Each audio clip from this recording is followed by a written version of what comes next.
with the top 10 best moments of the Ant-Man film franchise. Now, when I say the top 10 best moments from the now we're going to continue this off with the top 10 best moments. Now, we are only talking about the 3 films, not of any of the other appearances of the characters in the MCU, but specifically the 3 films. Let's go ahead and get it.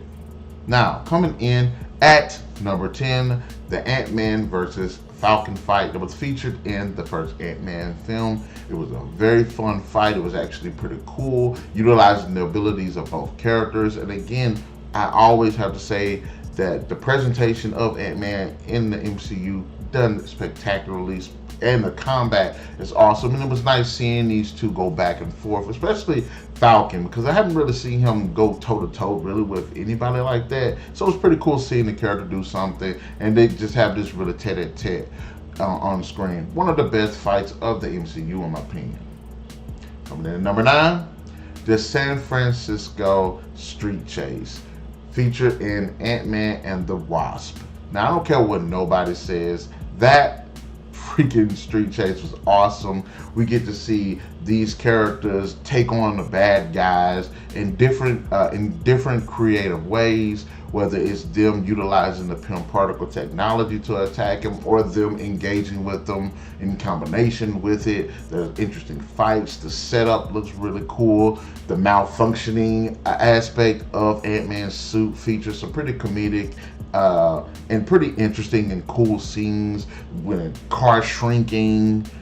They're using that in the combat and the transverse and all of that. It's just overall is one of the best chases in the MCU.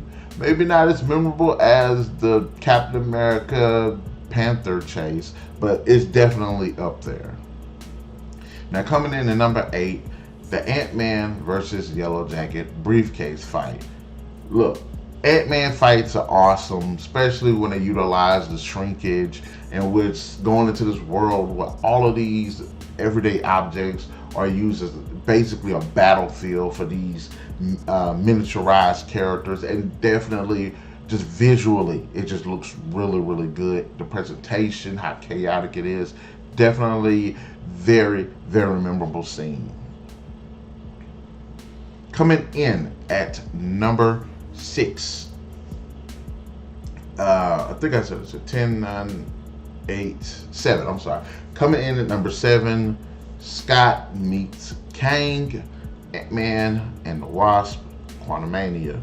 Now, say what you want about that film. Kang definitely made an impression, and the very conversation that he has with Scott initially comes off as very sincere. But then the dialogue and the conversation go to an area where we see that Kang isn't a good guy, and he is willing to do whatever it takes, manipulate whoever it takes, strong arm anybody it takes to get what he wants, and it's very menacing. And you have to give that up to Jonathan Majors, because he definitely sold the character, and that scene was actually pretty cool. And I love seeing superheroes dealing with that interesting kind of dilemma. Although I don't really like Cassie's character in the film, I understand that at the emotional core, as a father, he does not want his daughter to be in that position. So I thought the conversation itself was actually really good, but just the bit of a threat at the end of it was pretty much icing on the cake for me. Coming in at number 6, Scott's first shrink. This again is one of the times where it just visually looks really good. The way it's presented, the way it looks, kind of the comedic value behind it was actually really, really good. We see Scott's just stolen the Ant-Man suit, and he ends up hiding in the bathroom, shrinks in the tub. The tub looks completely massive. The way the water in the tub ends up watching looks pretty cool when he's falling in between the gaps of the wood and stuff in the apartment or wherever the hell it is. Then there was the moment with him going through the window, the giant rat. The rat was actually pretty adorable, but I wouldn't want to get ate by it. But like that whole scene was a great introduction to what Ant-Man is, and you know, what we were expecting or weren't expecting, but we're going to see in the Ant-Man franchise. And it was a pretty cool shock. It was actually really good the way it was set up, the way it was shot. 2 thumbs up. Coming in at number 5. Now this Ant-Man doesn't get too many. Ant-Man does like really cool stuff, but there's not a lot of moments in the MCU or pretty much for his franchise really where he gets moments like he's straight up badass. But this definitely is one of the moments like, oh yes, Ant-Man is freaking badass. Even though in Endgame, when you see him, you know, at the end battle, that was pretty badass too. That was like, yeah, he's badass.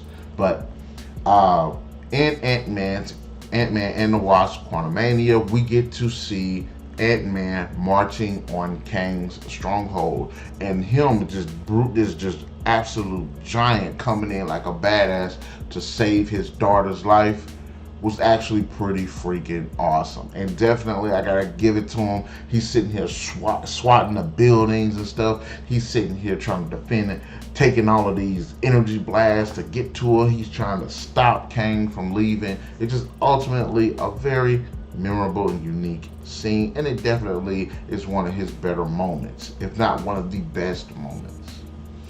Coming in at number 4, the Wasp versus Ghost fight in Ant-Man and the Wasp. Now, I mean, I love fight sequences, and I will admit I wish we did have more fights between like female characters in comic book films. There ain't a lot.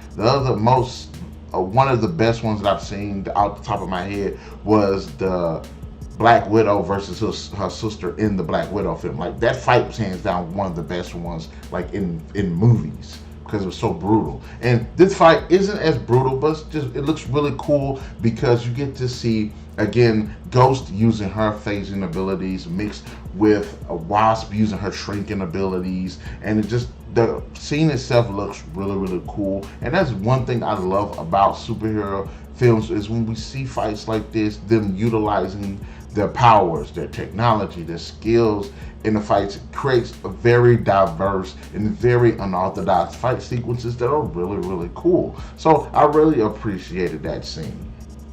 Not to mention it helps make Wasp out to be pretty badass. Coming in at number 3, Hank and Janet are reunited, Ant-Man and the Wasp. Now, in the first Ant-Man film, Hank ends up telling, Hope and Scott that his wife didn't die. She ended up shrinking to stop a missile, and she got lost in the quantum realm, which is a theory he had, but he didn't really express like that. But in the second film, one of the storylines is him going to rescue her after she links up through Scott with a quantum line or tether or whatever. So he gets verification that she's alive. Basically, Ant-Man and the Wasp is them trying to get her from the quantum realm. And it's very emotional because she's been gone for like 30 years, and Hope has not seen her mom, not 30 years, but it's been quite a while. Hope was a young girl when her mom disappeared, I believe, and yeah, she was really, really young. And it's nice seeing characters who haven't seen each other that long come together, and you see that this man has all his brilliance and stuff, and he put himself into his brilliance because heartache and stuff, because he ain't seen his he thought he lost his wife. So it was nice seeing her character come back, and just a good for the story and for Hank Pym. And plus, what is an Ant-Man story without Hank and Janet? Now, I do realize there's some interpretations of Hank come off a bit of a douchebag and very abusive to Janet, but we don't get that in the MCU, and 2 thumbs up for that. So that's what I'm talking about. Coming in at number 2, Ant-Man versus Yellow Jacket, the toy fight, presented in the first Ant-Man film. Great. We already saw the briefcase fight. It was actually pretty cool. What makes this fight, again, the scope of it looks really, really cool. The fight itself is really, really cool. And then using the toys as the battleground was actually pretty cool. And of course, the funniest bit was with the Thomas the Tank Engine scene. It was actually pretty freaking funny, and I really, really enjoyed it. Just ultimately, and then what made another thing is the stakes. It isn't like worldwide stakes in the film, but Scott's trying to save his daughter while he's battling Yellow Jacket in his room. Ultimately, just like I said, just great. Visually, it looks really cool, and the fight itself is actually really, really cool. Now, coming in, maybe not I guess number one is the Army of Ants scene in Ant-Man and the Wasp: Quantumania. Now, the reason why I like this, and for those who don't know, what the hell is the Army of Ants scene? During the end battle, after Kang is kicking everybody's butt, an army of ants show up. And the reason why I like this is because when you think of Ant-Man, you think about ants, it's like, what the hell can ants do? This is the scene where it's like, okay, ants came in and it was pretty cool, you know what I'm saying? Army of ants just overran. It's like, imagine Ant-Man if ants were giants. This is what he could, and with the technology that he's capable of, and how advanced the ants were. What if Ant-Man created giant ants? He could actually create ants that could do this exact same thing and be like a real threat, So that's the scope of it that I like. The fact that the ants just seemed like they were just a real threat in that moment. It was actually pretty cool. It looked pretty cool. Ridiculous, of course. Stupid, yes. It didn't really make any sense.